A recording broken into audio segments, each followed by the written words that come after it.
నమస్కారం అండి. అంతర్యామిలో ఈరోజు అంశం దైవం ప్రసాదించిన దేహం.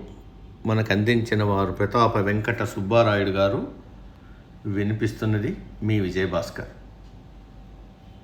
జీవిత సముద్రంలోని సుఖదుఖాలను ఇది కాటికి కాళ్ళు జాపుకున్న వాళ్ళకు సైతం మరణం వణుకు పుట్టిస్తుంది. చావు పుట్టుకలు మన చేతుల్లో లేనప్పుడు వగపెందుకు, దాని గురించి ఆలోచించకూడదంటారు జీవితాన్ని కాచి వడపోసిన పెద్దలు. పసితనం నుంచి పండు ముసలి వరకు ఎవరు ఈ లోకం నుంచి నిష్క్రమించినా మనసు ద్రవించిపోతుంది. వారు లేని లోటును భరించలేము.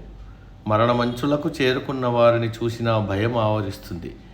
ఎందుకంటే రేపు అది తనకు తప్పక ఎదురవుతుందని. అందుకే ఏ చిన్న వ్యాధి వచ్చినా అది మరణానికి చేరువ చేస్తుందేమో అని దిగులు పడతాడు. మరణం అంటే భౌతిక జీవితం నుంచి విముక్తి. శరీరం నుంచి ప్రాణం విడిపోతున్నప్పుడు బాధ కలగడానికి కారణం మనుషులతో ఉన్న బంధం, వస్తువులపై ఉన్న వ్యామోహం. భవబంధాలు తెంచుకున్న వాళ్ళు ప్రశాంతంగా మరణాన్ని ఆహ్వానిస్తారు. ఏడుస్తూ ఈ లోకంలోకి వచ్చినా నవ్వుతూ పోగలిగే మానసిక పరిణితి సాధించాలి. ఇతర జీవజాతికి మానవులకు మరణం విషయంలో ఉన్న తేడా ఏమిటంటే వాటికి మరణం అనేది ఒకటి ఉందని తెలియదు. చనిపోయే వరకు జీవిస్తాయి. మనిషి అలా కాదు. మరణం ఎరుకతో చనిపోయేలాగా ఉత్తమంగా ఉన్నతంగా బతకాలని, పోయాక 10 మంది శ్లాఘించాలని, కాయాన్ని మోయడానికి నలుగురినన్నా సంపాదించుకోవాలని తాపత్రయపడతాడు. మరణించాక శ్రాద్ధ కర్మలు చేసేవారు ఉండాలని, ఉత్తమ గతులు ప్రాప్తించాలని, పుణ్యం సంపాదించుకోవాలని దాన ధర్మాది పుణ్యకార్యాలు చేస్తాడు. అటువంటి వ్యక్తి భౌతికంగా లేకపోయినా చిరంజీవిగా గుర్తింపు పొందుతాడు. జీవితం నీటి బుడగ, ఎప్పుడు పేలుతుందో తెలియదు. వాన రాకడా ప్రాణం పోకడా చెప్పలేం. ఇవన్నీ మరణాన్ని సూచిస్తూ దానిపై అవగాహనను కలిగిస్తూ మనకు వినిపించే మాటలు.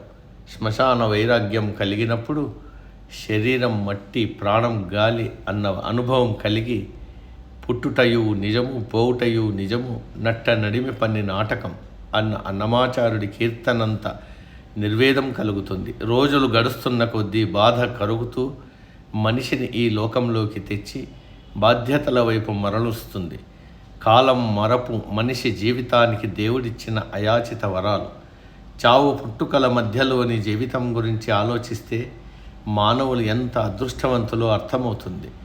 బుద్ధి జ్ఞానాలతో మనసులోని ఆలోచనలకు రూపమివ్వవచ్చు. కళలను సాక్షాత్కరింపజేయవచ్చు.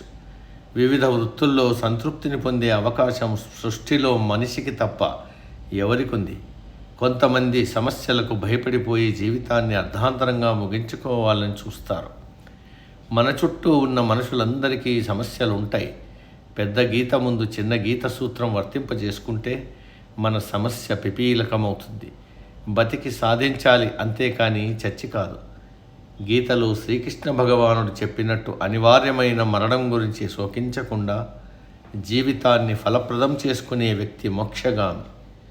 దేహం దైవ ప్రసాదితమనుకునే వ్యక్తి మరణం గురించి ఆలోచించడు, భయపడడు. జీవితపు చివరి దశలో అందమైన జీవితాన్నిచ్చిన భగవంతుడికి కృతజ్ఞతలు అర్పిస్తూ మృత్యువును సాదరంగా ఆహ్వానిస్తాడు. సమాప్తం. సర్వే జన సుఖినో భవంతు. అందరూ బాగుండాలి, అందులో మనం ఉండాలి.